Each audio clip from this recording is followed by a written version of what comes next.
Halo Sobat Muda, selamat datang dalam program baru Surabaya Muda Intensum, di mana kita akan membahas isu-isu penting secara intens pastinya.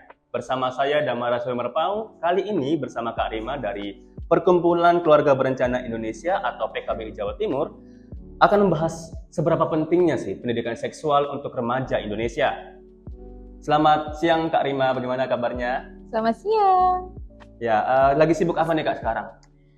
Kalau sekarang lagi mendapatkan mandat dari PKB Jawa Timur untuk jadi koordinator program anak dan remaja.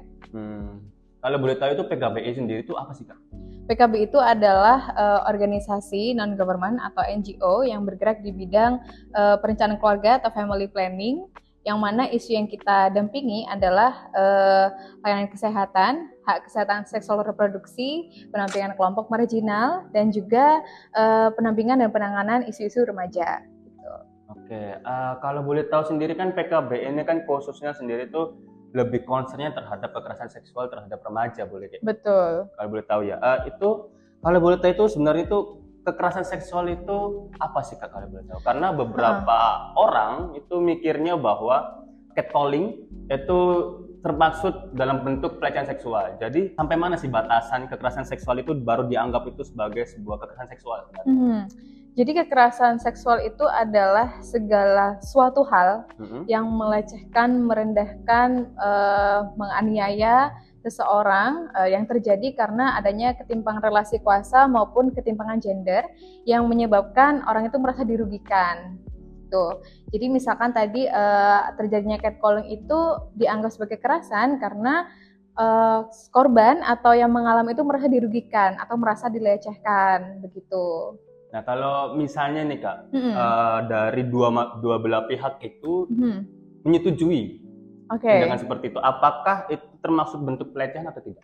Kalau dua-duanya menyetujui itu bukan termasuk pelecehan. Nah misalkan karena aku dan kamu sudah dekat misalkan begitu ya, dan aku menyentuh pundak kamu begitu.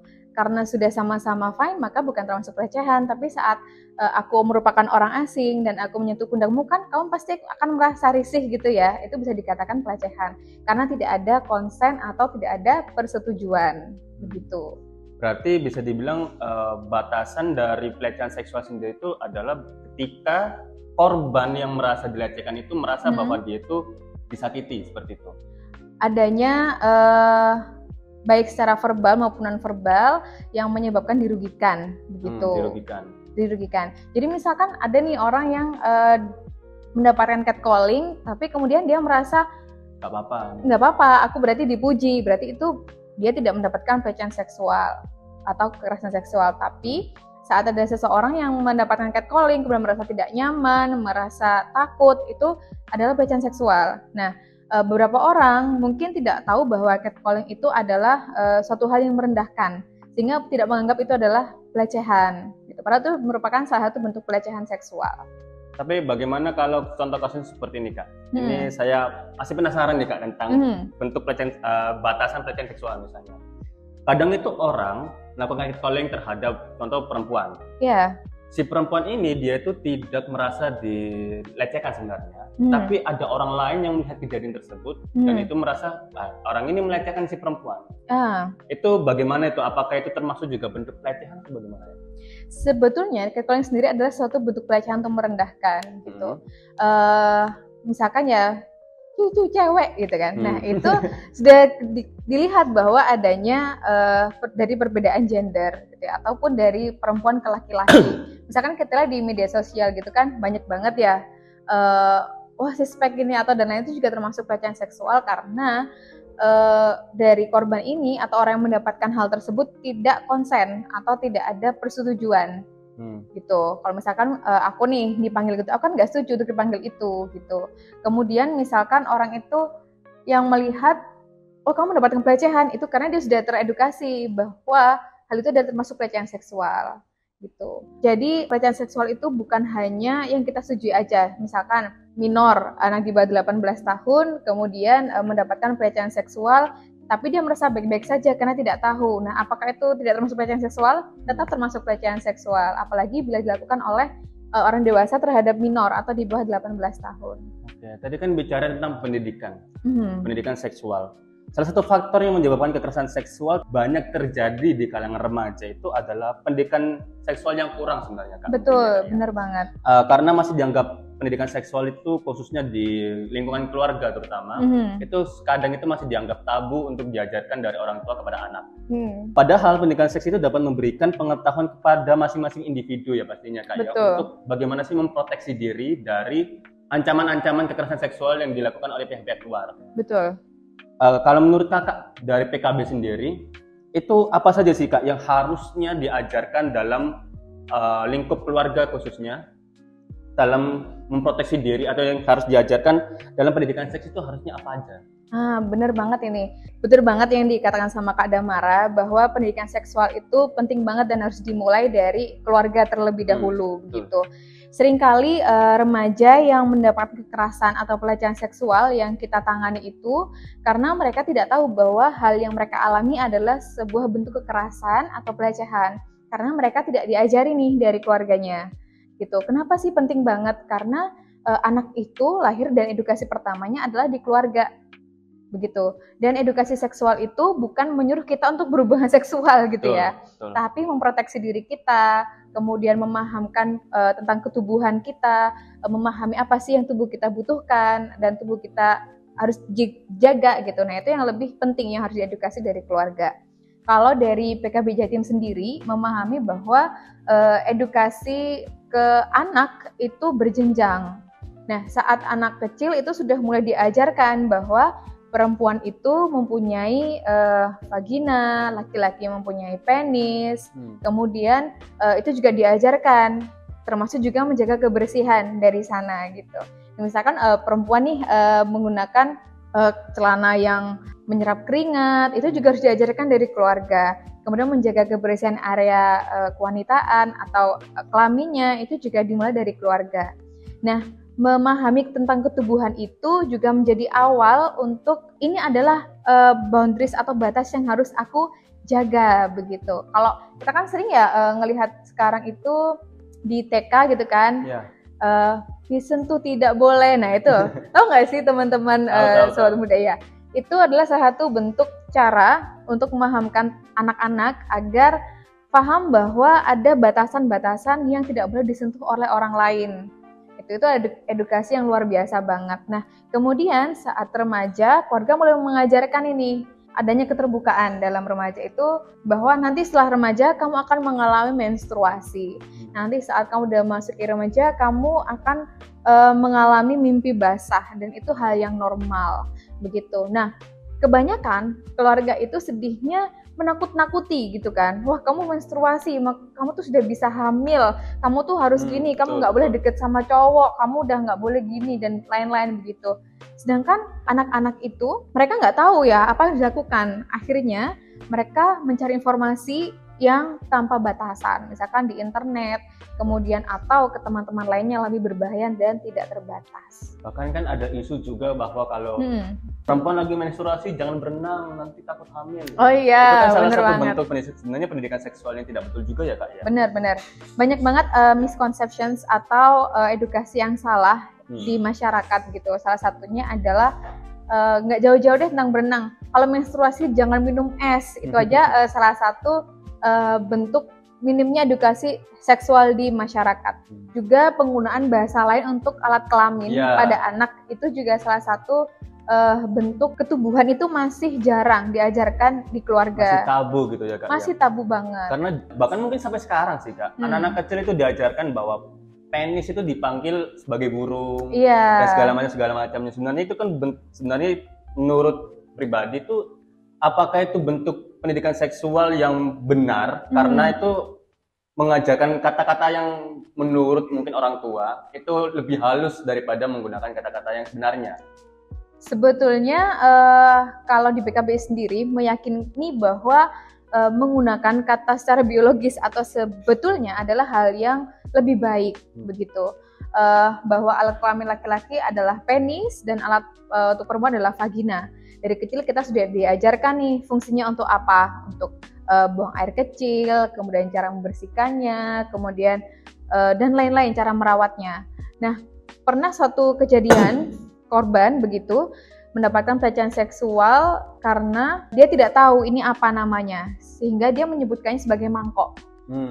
Nah, sehingga pada saat proses hukum itu tidak bisa karena tidak terproses karena dia mendapatkan edukasinya itu mengatakan tuh mangkok begitu loh, bukan vagina begitu. Dan banyak sekali bahkan sudah dewasa ya merasa bahwa tidak tahu bahwa vaginanya itu ada sakit atau apa karena hal yang tabu. Nah, itu juga akan merembet nantinya saat dia dewasa, dimulai dari masa anak-anak merasa bahwa bahkan menyebut vagina aja kayak kotor banget gitu loh mulutnya. Betul. Kayak kata-kata vagina itu kayak seakan-akan tabu banget untuk diucapkan oleh, kayak vulgar gitu loh. Vulgar banget, iya.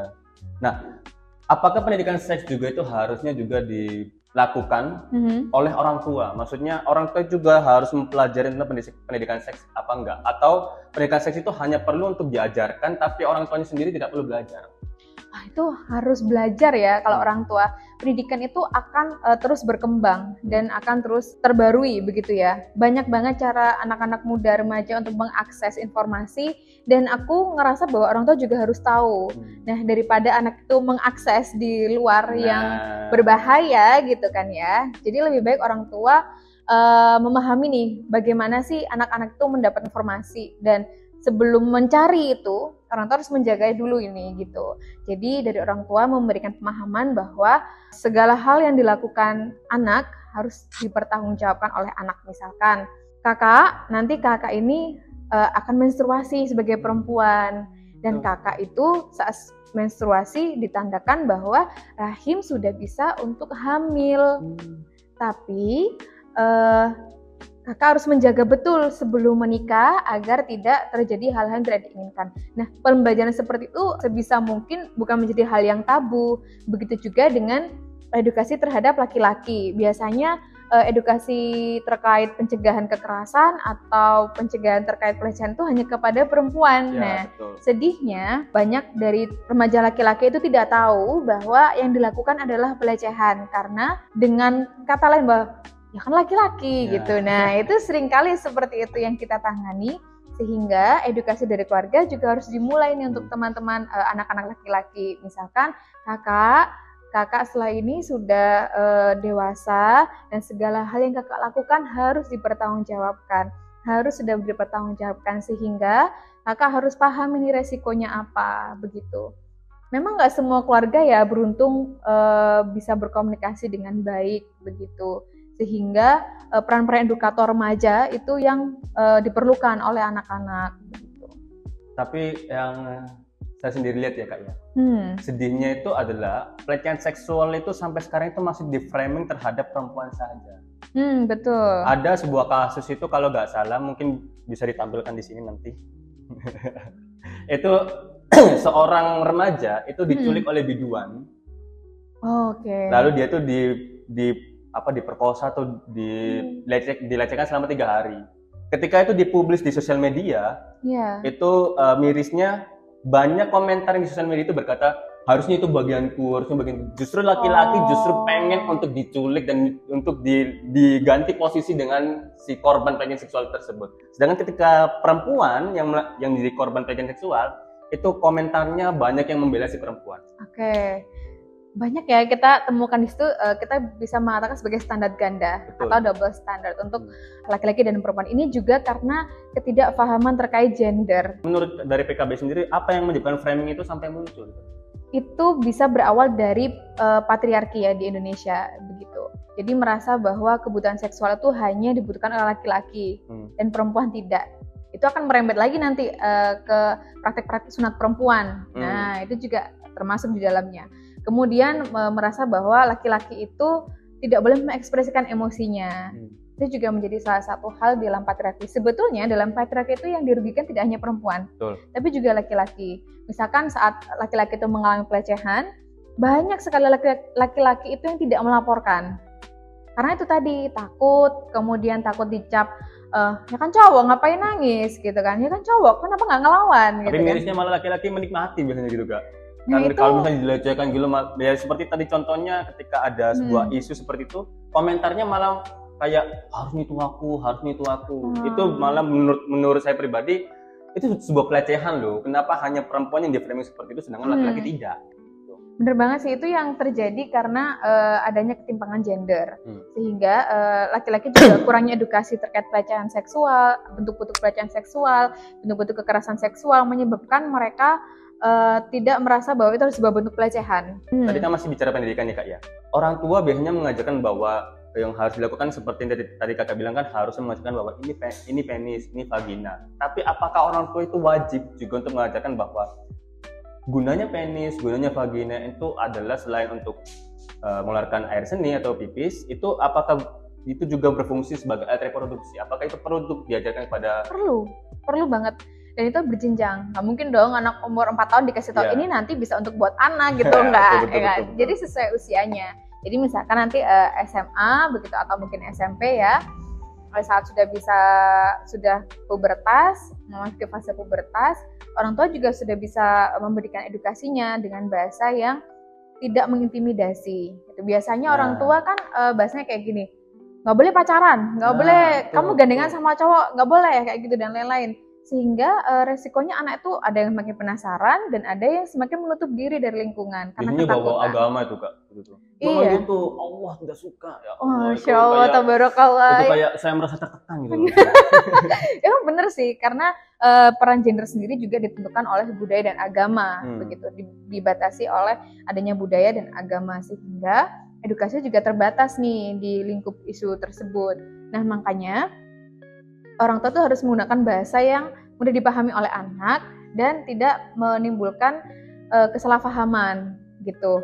Adek nanti nggak boleh gandengan sama ini, nanti hamil gitu kan, misalnya seperti itu. Memperbesar resiko anak ini mendapatkan pelecehan seksual karena ketidaktahuan, atau biasanya remaja itu makin takut nih berhubungan secara sosial gitu, takut ketemu laki-laki, tidak bersosial, kemudian kalau zaman sekarang tuh aneh bilang apa ya? No lab ya? Ya, no lab gitu ya, nggak punya teman. Introvert gitu. Introvert masih mending ya Kak gitu. Ini betul-betul yang tidak mau bersosial karena ketakutan, karena tidak diberitahu alasannya kenapa. Nah sehingga orang tua tuh harus ngasih tahu, Kak nanti saat kakak menstruasi berarti kakak sudah hamil begitu. Jadi harus dijaga. Sudah bisa hamil maksudnya. Sudah bisa hamil dan itu beresiko, sehingga harus kakak pahami, menjaga diri dengan tidak melakukan seperti ini dan lain-lain. Nah tadi bicara tentang jenjang ya Kak ya. Jenjang dalam pendidikan seksual itu ada berapa jenjang kalau boleh tahu? Dan itu dalam jenjang pertama sampai jenjang terakhir itu tahapan yang harus diajarkan pertama itu apa, kemudian apa, kemudian apa? Oke. Kalau dari PKB Jawa Timur sendiri ya, kalau dari segi edukasinya, kita biasanya edukasi ke anak itu menggunakan boneka. Nanti mungkin bisa kali ya kita bawa bonekanya. Itu namanya boneka Kespro atau kesehatan reproduksi, di mana bonekanya itu ada bagian ini vagina, ini penis, bahwa nanti setelah dewasa itu akan tumbuh rambut, itu sudah mulai diajarkan sejak dini. Itu mana sih bagian yang boleh disentuh orang lain, mana sih bagian tidak boleh disentuh orang lain, itu untuk anak usia TK biasanya sampai kelas 3 SD begitu. Kemudian 4 SD ke atas itu kita sudah mulai mengajarkan terkait pubertas.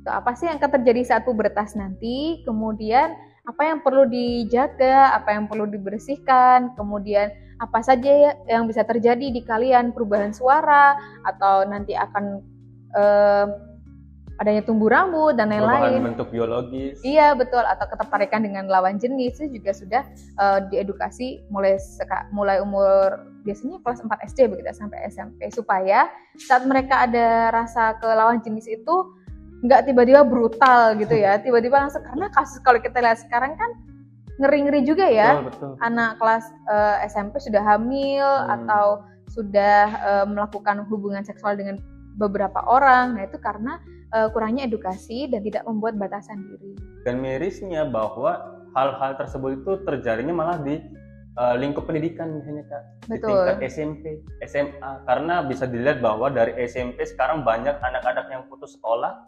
karena kejadian seperti itu, tidak melakukan, terus tidak mengerti tentang hal-hal tersebut, akhirnya hamil di luar nikah. Benar. Akhirnya terpaksa untuk putus sekolah, sehingga mereka tidak bisa membiayai kehidupan keluarganya walaupun sudah melakukan hal seperti itu. Benar. Pentingnya HKSR untuk remaja itu adalah bahwa mereka bisa memahami boundaries diri mereka, begitu.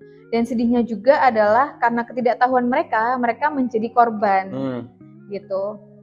anak-anak yang menjadi korban ini juga akan berkesinambungan ini akibatnya. Tidak sekolah, kemudian harus mengalami KTD atau kehamilan tidak diinginkan biasanya, kemudian tidak mendapatkan pendidikan, ekonominya juga sulit. Nah, kemudian yang paling penting adalah psikisnya yang terganggu begitu. Jadi penting banget untuk kita sebagai remaja khususnya, dan juga tidak menutup kemungkinan juga untuk bahwa orang tua juga ya Kak, untuk belajar bagaimana sih untuk mempelajari cara merawat diri, cara mengedukasi tentang pendidikan seksual itu terhadap anak maupun terhadap orang tuanya sendiri ya Kak ya. Betul. Kita juga semua tahu Mbak bahwa tidak semua orang tua itu terkapasitasi tentang hak kesehatan seksual reproduksi atau HKSR. Nah, dari PKBI sendiri ini bagaimana cara untuk mengedukasi mungkin ya terhadap orang-orang yang masih awam tentang hal-hal tersebut?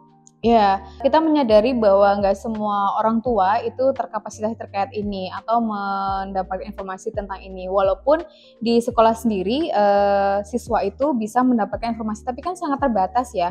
Sehingga yang PKBI lakukan itu memberikan edukasi sebagai bentuk pencegahan dan juga penanganannya begitu.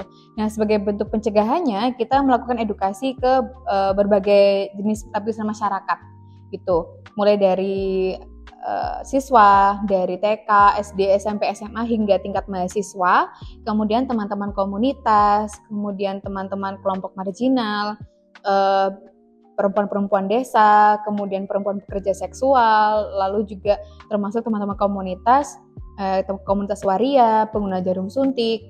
Kalau dari mahasiswa itu juga dari universitas-universitas, lalu dari berbagai lapisan masyarakat lah kita melakukan edukasi HKSR itu. Nah, dari edukasi itu kita bisa secara bertahap nih memberikan edukasinya dan juga pendampingan gitu. Nah, PKBI juga memberikan layanannya kalau sudah terjadi pelecehan atau kekerasan seksual. Apa sih yang bisa kita lakukan? Salah satunya adalah penanganan tadi, udah pendampingan psikologis maupun pendampingan hukum dan juga layanan kesehatannya. Gitu. Karena kita punya klinik di PKW Jawa Timur. Gitu. Jadi teman-teman di sini jangan khawatir ya kalau misalnya pengen konsultasi atau pengen belajar tentang bagaimana sih tentang penanganan diri, tentang ancaman-ancaman kekerasan seksual. Betul. Bisa langsung konsultasi, dan juga kalau misalnya udah terlanjur ya Kak, mungkin bisa langsung konsultasi juga ke PKBI Jawa Timur ya Kak ya. Benar banget. Oke, terima kasih Kak Rima atas kesempatannya. Sama-sama. Luar biasa banget insight buat kita semua, dan khususnya buat teman-teman sobat muda yang menonton Intensum pada kesempatan kali ini. Semoga semuanya dapat ilmu yang bermanfaat tentang menjaga diri dari ancaman kekerasan seksual. Oke, tadi kita udah sama-sama berbincang-bincang dengan Kak Rima selaku koordinator program anak dan remaja. Dan sekarang aku akan ngobrol-ngobrol lagi sama konselor utama klinik PKBI Jatim, yaitu Kak Ari. Selamat siang Kak Ari. Oke, selamat siang. Gimana kabarnya Kak? Kabarnya baik-baik aja sih, apalagi kan sekarang lagi mendung ya, musim hujan. Jadi ya fine-fine aja, karena nikmatin aja sih, daripada nanti kita terlalu kena mendung juga gampang sakit juga. Gitu. Ya, benar. Terus kalau boleh tahu sekarang ini kesibukannya apa Kak? Saya sendiri kesibukannya sebagai konselor, jadi istilahnya sebagai garda di depan ya. Jadi istilahnya itu sebagai screening awal sebelum teman-teman ataupun klien kita itu masuk ke layanan kesehatan yang mereka akan butuhkan. Oke. Sebagai konselor sendiri, khususnya kan di PKBI Jatim ya Kak ya. Itu bagaimana sih Kak dari PKBI Jatim sendiri, khususnya Kakak sebagai konselor itu memberikan edukasi terhadap masyarakat bahwa berbeda nih antara mengedukasi tentang seksualitas, mengedukasi pendidikan seks itu tidak sama dengan dukungan terhadap seks bebas. Karena kan mungkin beberapa orang itu menganggap bahwa ketika ngomongin tentang pendidikan seksual itu sama aja dengan mendukung seks bebas gitu. Karena mungkin ini yang menghambat pendidikan seks tidak terrealisasikan Kak di Indonesia sampai sekarang. Oke, jadi gini, karena saya sendiri itu adalah sebagai konselor ya di klinik utama PKBI Jatim. Jadi yang bisa saya lakukan sesuai dengan posisi saya itu adalah sebagai pemahaman dasar ya. Jadi istilahnya saya bisa kasih analogi seperti ini. Polisi tidak harus dia ini belajar mengenai gerak-gerik sebagai pencuri, itu harus sebagai istilahnya ikut curi juga, gitu kan ya. Tapi kan polisi juga gimana caranya mengetahui gerak-gerik polisi, caranya gimana dia ini harus supaya bisa polisi ini tahu gimana caranya si penjahat atau pencuri ini tuh geraknya seperti apa biar bisa menanggulangi hal tersebut. Gitu loh. Itu sebagai cara sederhana saya untuk menjelaskan kepada pasien bahwa memang kesehatan seksual reproduksi itu sama seperti kita harus belajar layaknya seorang polisi. Kita harus mengetahui sisi buruknya juga untuk membenarkan atau mengarahkan ke sisi yang positif, gitu, atau sisi yang baik. Oke. Gitu. Kalau dari pandangan PKB sendiri berarti mengajarkan edukasi tentang pendidikan seksual itu beda dengan mendukung seks bebas gitu ya. Jadi jelasnya seperti ini ya. Kalau kita nggak tahu gitu ya, kan kadang-kadang orang itu nganggapnya mungkin ada beberapa orang waktu itu mungkin pasangan muda ya. Pasangan muda itu memang belum merencanakan untuk punya anak gitu kan ya. Betul. Tapi karena memang pendidikan seksualitasnya mereka itu masih minim ataupun mungkin masih dikatakan belum dapat sama sekali waktu sekolah ataupun mungkin sebelum menikah dari orang tuanya. Memang kalau sekarang kan mungkin kan pasangan muda sekarang kan lebih memilih untuk menunda anak dulu, lebih mengedepankan karir mereka gitu kan ya. Jadi istilahnya kalau mereka nggak mungkin kan kalau menikah itu belum melakukan hubungan intim, pasti kan mereka juga melakukan tanggung jawab untuk memuaskan pasangan mereka masing-masing gitu kan. Waktu mereka sudah punya tujuan untuk tidak memiliki anak dulu, tapi mereka belum tahu gimana caranya untuk menunda punya anak, jadi akhirnya mungkin mereka sudah berhubungan tapi nggak pakai pengaman contohnya ataupun nggak pakai alat kontrasepsi lainnya, jadi otomatis dia kebobolan perempuannya. Nah dia ini kayaknya istilahnya mereka bingung, mentalnya belum siap untuk punya anak karena memang niatnya itu untuk menunda dulu, pengen memantaskan diri dulu segala dari segi ekonomis, sisi mental juga gitu kan ya. Terus tapi nyatanya dia itu kebobolan. Nah itulah fungsinya kita sebagai tenaga atau istilahnya lembaga pemasyarakatan itu memang harus memberikan sebuah wawasan bahwa dasarnya orang itu memang harus perlu atau tahu setidaknya kontrasepsi itu seperti apa, kesehatan seksual reproduksi yang benar, membersihkan kelamin seperti apa, harus tahu masa subur itu seperti apa, biar tujuan-tujuan mereka yang nantinya akan mereka raih itu bisa tercapai bersama-sama dengan adanya mereka tahu apa itu kesehatan seksual reproduksi secara dasar. Oke. Tadi kan bicara tentang pasangan-pasangan muda nih Kak, ya. Pasangan-pasangan muda itu kan untuk zaman sekarang kan biasanya nih Kak ya. Sekarang kan pasangan-pasangan muda itu banyak didominasi sama Gen Z, milenial gitu kan Kak ya.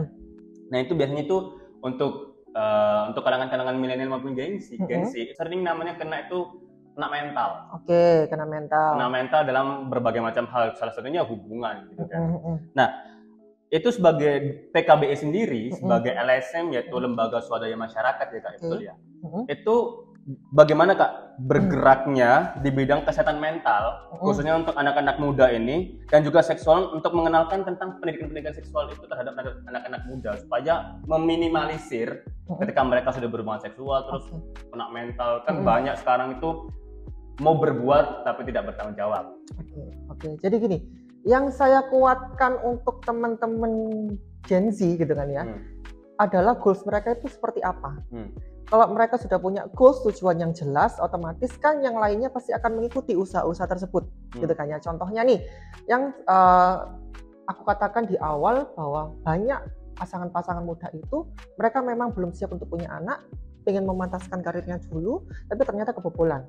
Akhirnya kan tujuan awalnya dia untuk menunda kehamilan, pengen memberdayakan dirinya dulu, terhambat karena adanya ternyata dia sudah punya anak. Kayak gitu kan ya. Jadi yang saya kuatkan tadi di awal adalah goalsnya dia dulu. Kalau dia sudah tahu pengen menunda kehamilan, tapi ternyata dia tuh belum punya usaha untuk istilahnya takut nih, aku tuh takut pakai KB, takut jerawat lah, takut apa istilahnya gemuk lah, atau takut siklus haidnya jadi nggak teratur lah, atau seperti apa. Ini tuh jadi masalahnya teman-teman Gen Z sekarang. Dia kan karena akses informasinya itu sekarang itu lebih mudah ya daripada orang-orang zaman dulu. Internet itu dia dapat, dari media sosial dia dapat, istilahnya informasi-informasi yang kurang valid itu yang buat dia ini akhirnya ngambil semua informasi tersebut secara mentah-mentah. Ya gitu loh. Jadi yang kita tekankan sekarang itu adalah bahwa Oke, memang ada istilahnya kontrasepsi yang bisa mempengaruhi hormon. Kayak contohnya bisa muncul flek ataupun jerawat ataupun sampai berat badan gitu kan ya. Tapi kan juga ada pilihan kontrasepsi yang non hormonal gitu loh.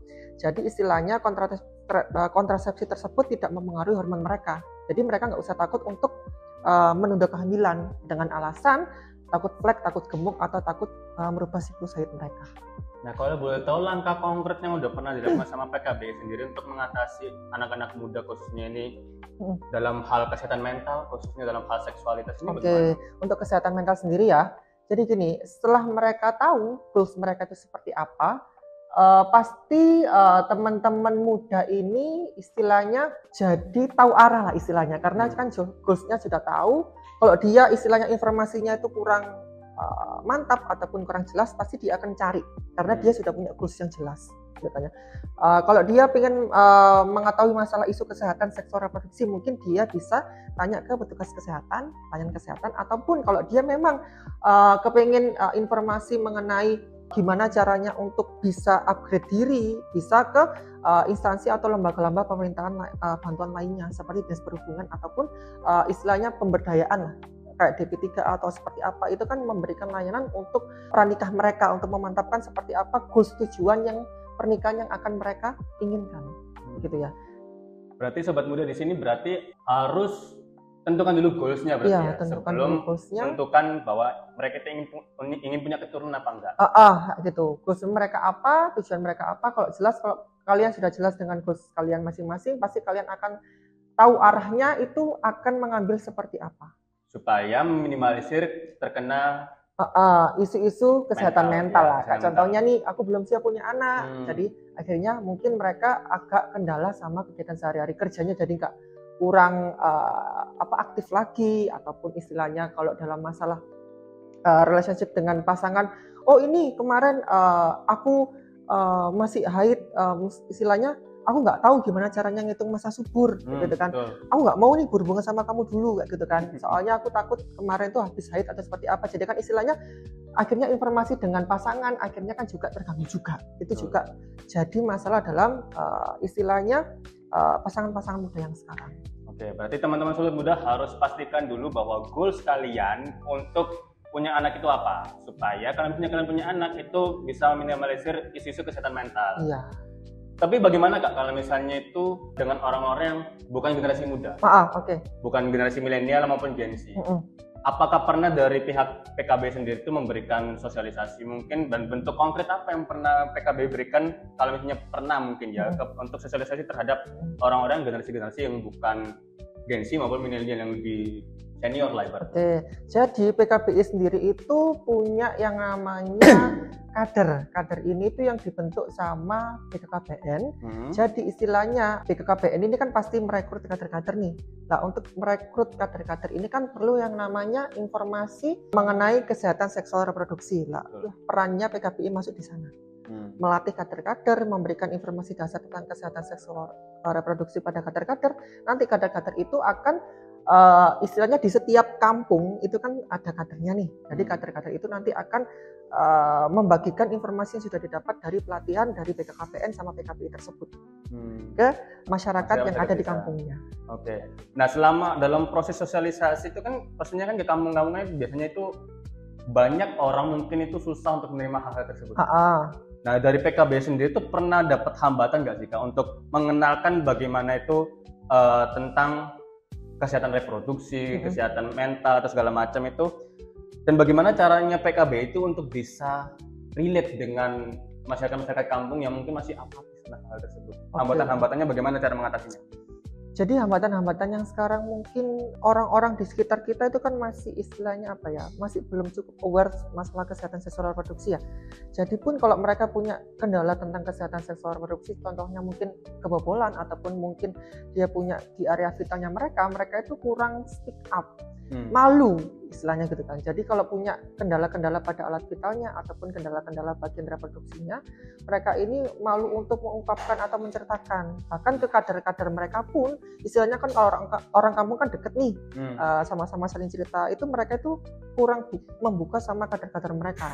Jadi kalau sudah parah, akhirnya dia datang ke rumah sakit atau datang ke fasilitas kesehatan, ternyata sudah mungkin ya sudah terlampau, sudah jauh sekali istilahnya, mungkin stadiumnya yang dia alami ataupun kendala-kendala kesehatan seksual reproduksi yang dia alami. Jadi perlunya mungkin kalau ada masalah kecil pun, kalau masalah perempuan mungkin keputihannya sudah mulai berbau atau seperti apa, itu mungkin langsung sharing lah ke kader-kader yang di kampung tersebut, ataupun jangan sampai nunggu keputihan tersebut itu berubah warna sampai berbau dan sampai itu berbulan-bulan itu ada.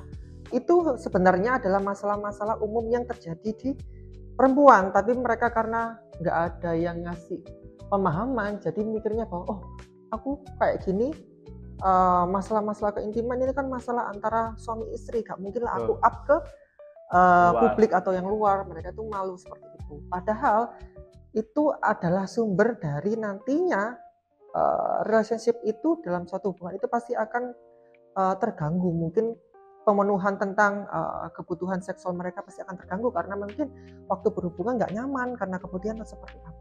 Nah, kembali ke topik kekerasan seksual nih Kak. Kekerasan seksual. Banyak itu orang yang korban-korban kekerasan seksual itu biasanya itu mengalami trauma. Kayak setelah menjadi korban kekerasan seksual, mereka itu kayak lebih takut untuk berinteraksi dengan pihak luar. Atau ketika ketemu orang dia lebih hati-hati dan segala macamnya. Itu kan salah satu bentuk-bentuk trauma yang mereka alami gitu kan.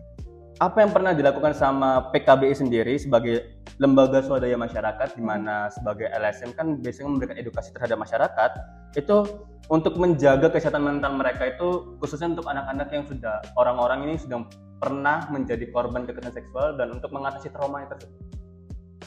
Untuk mengatasi trauma ya, jadi gini, setiap tenaga kesehatan kan punya kapasitas mereka masing-masing ya. Karena saya ini adalah tenaga konselor, jadi konselor itu kan penegak sebagai belum punya kapasitas untuk menegakkan sebuah diagnosa. Jadi pun kalau dia itu sudah mengalami permasalahan sudah mengarah ke keadaan traumatis, mungkin yang saya ambil adalah langsung merujuk ke tenaga-tenaga kesehatan yang lebih ahli. Contohnya mungkin ke psikolog, kita juga ada psikolog di PKBI. Jadi nanti di pertemuan awal, waktu screening awal dengan saya observasi ternyata sudah ketahuan bahwa mungkin dia sudah tidak bisa makan selama beberapa hari, ataupun kegiatan aktivitasnya sudah mulai terganggu. Itu kan sudah mulai mengarah ke keadaan-keadaan yang sampai mengganggu kegiatan sehari-hari. Itu baru saya refer ke psikolog kami, kayak gitu. Tapi tetap ada pendampingan ya Kak dari PKBI untuk bertemu dan juga berdiskusi sama psikolognya. Iya pasti. Oke. Selain sebagai konselor itu tugas utamanya apa? Tugas utama saya benar di konselor itu adalah sebagai screening di awal untuk mengarahkan atau melihat kebutuhan dasar yang akan mereka butuhkan untuk pelayanan kesehatan itu seperti apa. Terus yang kedua adalah tugas utama saya di sana itu sebagai memberikan sebuah insight ke teman-teman di awal bahwa kalau ada masalah mengenai kesehatan seksual reproduksi ataupun masalah mengenai kesehatan mental, itu mereka nggak usah malu untuk speak up ataupun bicara sama tenaga-tenaga ahli yang seperti kita, gitu kan ya. Jadi istilahnya pemberian norma atau insight tersebut itu harus benar-benar ditekankan sebelum mereka harus tahu layanan kesehatan apa yang akan mereka akses nantinya. Oke, jadi sobat muda, kalau misalnya kalian lagi mengalami sudah pernah menjadi korban kekerasan seksual mungkin ya Kak ya, terus itu dalam mengatasi kebingungan untuk memutuskan untuk punya anak dalam usia muda atau tidak, mungkin bisa langsung berkonsultasi saja ke PKBI, dan bisa mungkin kita langsung sama Kak Arinya untuk berkonsultasi lebih lanjut. Betul ya Kak? Benar. Oke, tadi kita sudah sama-sama belajar dan juga ngobrol-ngobrol sama PKBI tentang apa itu PKBI dan juga bergerak sama di bidang apa. Kita sudah wawancarai juga dengan koordinator program anak dan remaja yaitu Kak Rima, dan juga konselor utama klinik PKBI Jatim yaitu Kak Ari. Dan sekarang kita akan sama-sama untuk belajar dan juga sama-sama akan mendapatkan insight baru yang sebuah komunitas juga yang concern dalam bidang pendidikan seksual untuk remaja dan juga anak-anak muda, yaitu Sebaya. Dan di sebelah saya sekarang sudah ada salah satu anggota dari Sebaya, yaitu Kak Flo. Selamat siang Kak Flo. Selamat siang. Ya, gimana kabarnya Kak? Ya sejauh ini baik-baik saja. Lagi sibuk apa? Ini pertanyaan basic ya kayak tadi ya. Ya, ya seperti mau jawaban yang normatif atau enggak? Yang jujur aja, lagi sibuk apa sekarang? Ya, Kesibukannya? jadi kesibukan saya adalah saya juga bekerja sekaligus menjadi relawan aktif di Sebaya PKBI Jawa Timur. Kalau boleh tahu itu Sebaya sendiri itu apa, Kak? Ya, Sebaya sendiri itu adalah sebuah komunitas di LSM PKBI yang membahas mengenai isu-isu remaja, baik yang populer maupun yang akan dibahas, pokoknya yang mengenai remaja gitu. Dan ini menjadi pusatnya yaitu Youth Center bersama dengan 9 cabang Youth Center lainnya di berbagai kota di Jawa Timur. Kalau boleh tahu Kak Flu sendiri di Sebaya sebagai apa ya, Kak? Ya, saya sendiri di bagian divisi konseling dan layanan. Dan saya juga relawan di sini. Oke, kalau boleh tahu Sebaya itu, nama Sebaya sendiri itu artinya apa, Kak? Ada kepanjangannya atau mungkin? Sebaya itu bisa diartikan dua arti ya. Sebaya itu artinya itu teman yang seumuran. Terus kalau misalnya di Surabaya sendiri itu sahabat Surabaya. Oke, Kak Flu sendiri ini udah gabung di komunitas Sebaya ini udah berapa lama, Kak? Setahun lebih ya. Udah setahun lebih. Iya. Dari tahun? Dari tahun 2022 di 2022. bulan Agustus. Oke, selama Kakak menjadi anggota Sebaya, itu udah pernah melakukan kegiatan apa aja, Kak? Sejauh ini ya yang paling saya ingat itu baru-baru ini yang mengisi di radio, terus juga jadi narasumber. Pernah juga ikut dalam programnya yaitu Sebaya Goes to School bersama yang lain juga gitu. Dalam program-program Sebaya sendiri itu seberapa sering Sebaya ini melaksanakan kegiatan, Kak? Apakah seminggu sekali, Kak? Atau 2 minggu sekali atau sebulan sekali? Sebulan sekali sih. Biasanya itu diumumkan melalui online dulu ya. Siapa relawan yang bisa buat ikutan gitu. Nah, online-nya itu medianya apa, Kak? Instagram? WhatsApp sih. WhatsApp. Berarti ada kayak grup khusus gitu ya, Kak, buat teman-teman Surabaya yang join ke komunitas Sebaya ini? Iya betul, ada WhatsApp-nya sendiri. Oke, terus sebagai salah satu anggota juga konselor tadi ya, Kak ya? Iya betul. Betul. Itu cara yang efektif bagi Sebaya sendiri sebagai komunitas itu memberikan pendidikan seks kepada anak-anak muda, karena kan tadi kan bilangnya kan Sebaya, berarti kan seumuran.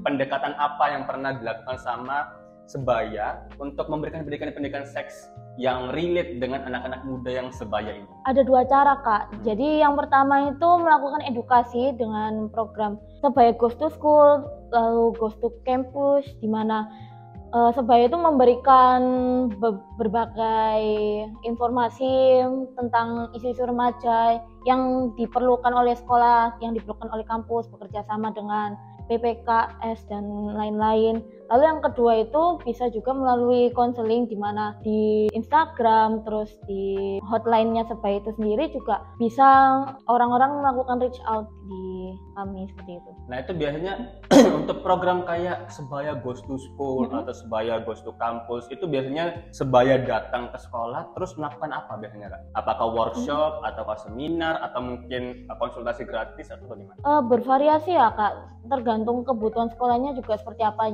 Jadi yang pertama memang sekolahnya bisa menghubungi langsung ke Sebayanya mau concernnya ke arah mana, lalu Sebaya baru datang ke sekolah itu.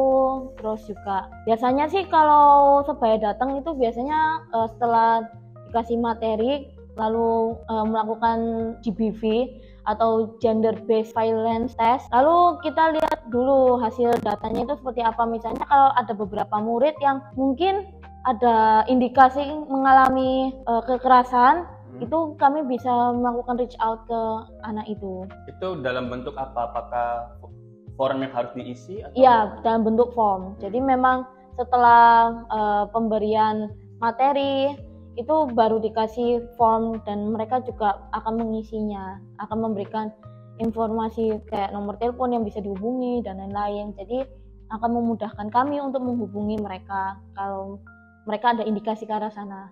Untuk me-reach out-nya tadi itu bagaimana ketika datang ke sekolah ataupun bertemu langsung kepada anak-anak muda ini? Apakah seperti yang tadi saya bilang mungkin buka konsultasi gratis atau mungkin diajak ke dalam sebuah ruangan hanya duduk berdua dan ngobrol gitu untuk bicarakan masa lalu tentang traumatis yang pernah dialami tentang kekerasan seksual mungkin? Lebih ke ini sih ya, lebih ke edukasinya sih. Jadi misalnya keperluan sekolahnya kayak gimana, misalnya tentang penjaga kesehatan saat menstruasi. Nah itu akan mengundangnya ya yang remaja putri misalnya, terus baru diberikan edukasi seperti itu. Nah yang biasanya di reach sama teman-teman sebaya ini dari usia berapa sampai berapa Kak untuk datang untuk bercengkrama? Ya di umur-umur remaja sih, jadi sekitar 12 sampai 24. Tapi nggak menutup kemungkinan yang kurang ataupun yang lebih juga bisa menghubungi sih. Berarti dari sejak SMP teman-teman sebaya ini sudah menerima ajakan buat datang ke sekolah ya? Iya betul. Nah misalnya sekolah SMP pengen ngundang teman-teman sebaya, ayo dong berikan sosialisasi tentang kesehatan seksual kepada teman-teman di SMP saya misalnya seperti itu. Iya bisa. Dan untuk menghubungi itu bagaimana Kak? Untuk bisa ngajak teman-teman sebaya untuk bisa datang ke sekolah? Ya itu dengan bisa menghubungi nomor WhatsApp-nya sebaya ya. Baru kami akan membalasnya. Setelah itu ada perjanjiannya seperti apa, baru kami bisa datang ke sekolah itu. Event terbaru yang pernah dilakukan maupun yang akan dilakukan ke depannya apa Kak? Kira-kira untuk sebaya ini? Lebih ke ini sih, dengan ini ya, mungkin lebih ke tetap memberikan edukasi sih, kayak ke sekolah. Terus bisa juga reach out-nya ya lewat media sosial di Instagram. Berarti fokusnya sebaya ini untuk teman-teman anak-anak muda aja atau untuk orang-orang tua juga untuk mengedukasi tentang kekerasan seksual maupun pendidikan seksual? Atau... Memang kalau untuk sebaya sendiri itu memang concernnya lebih ke anak mudanya.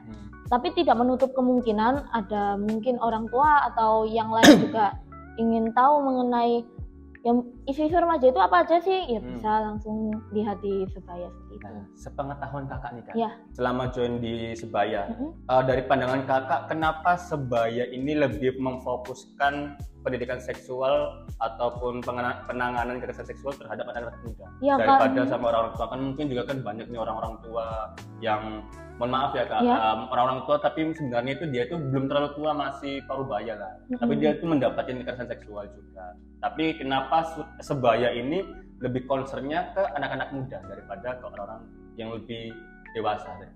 Ya, karena anak-anak muda sendiri kan juga populasinya juga banyak.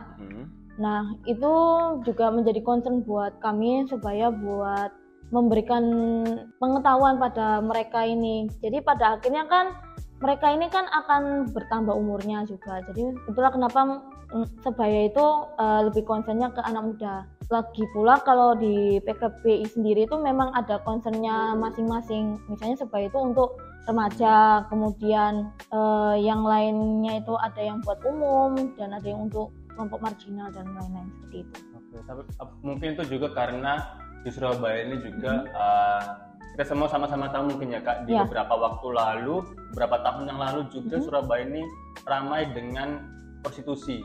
Ya betul. Ya mungkin itu, apakah itu juga menjadi indikasi terbentuknya sebaya ini? Sebaya sendiri kan terbentuknya dari tahun 1980 ya. Itu memang bisa dari situ sih. Oke, terus selama bergabung sama sebaya, apa yang kakak rasakan yang paling berkesan di sebaya ini, dan mungkin bisa diceritakan Kak secara ringkas kepada teman-teman sobat muda mungkin?